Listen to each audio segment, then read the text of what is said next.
Et revenons en France. Avez-vous déjà essayé le tourisme collaboratif?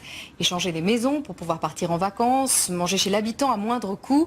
Ce type de tourisme est en plein essor grâce à Internet. Il garantit des séjours moins chers, mais aussi souvent plus authentiques. Samira El Gadir, Jean-Yves May et Jean-François Drouillet ont testé la tendance. Véronique, Bon voyage, enchanté. on fait la bise.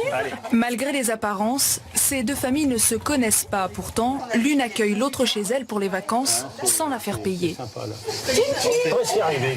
Pendant 4 jours, ils partageront tout. La piscine, la maison, avec un studio à disposition des voyageurs. Mais on est super bien là. Il y a un côté partage. Je suis content d'accueillir des personnes dans la maison.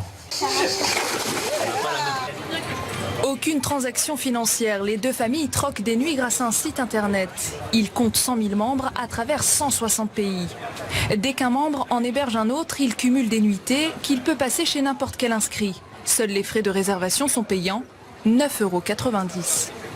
Un logement à Manhattan vaudra 7, un petit studio en race campagne vaudra 1. Concrètement, une nuit dans un logement de standing 7 est équivalent à 7 nuits dans un logement de standing 1.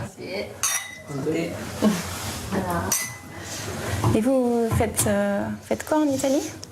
Chez Marie, c'est la table que ces 3 touristes italiens viennent partager. Le principe cette fois-ci n'est pas de dormir mais de manger chez l'habitant. La jeune femme a passé la journée à tout préparer et elle est ravie des premiers échanges. Souvent les gens qui participent à des événements comme ça, c'est des gens qui ont l'habitude de voyager et qui sont intéressés, qui sont curieux. Les goûts culinaires, le travail, la famille, les projets, tous les sujets y passent comme si les convives se connaissaient depuis toujours. Bon appétit. Prix de ce dîner collaboratif, 20 € par invité. On a la possibilité de goûter vraiment si, au niveau de la nourriture, quelque chose qui est authentique, on peut dire. C'est vraiment un échange à la table, donc c'est un plaisir. Pour l'instant, ça a été un super soirée. À chaque fois, c'est Internet qui tisse les liens. Même si le partage a toujours existé, la toile multiplie les possibilités et démocratise le tourisme collaboratif.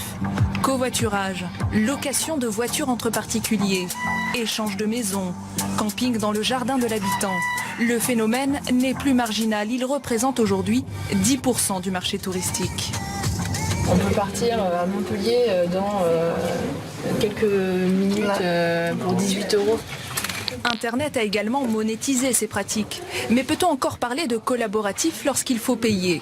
Les plateformes comme celle-ci se multiplient et revendiquent leur utilité. On a simplifié, organisé, fiabilisé ces transactions entre particuliers. Avant, les passagers payaient en cash dans la voiture et malheureusement 35% des passagers ne se présentaient pas lors du départ du covoiturage. Payant ou pas, le tourisme collaboratif n'a jamais connu autant de succès. Et la crise ne suffit plus à justifier cet essor. Quel que soit leur niveau social, les voyageurs affichent désormais une volonté d'authenticité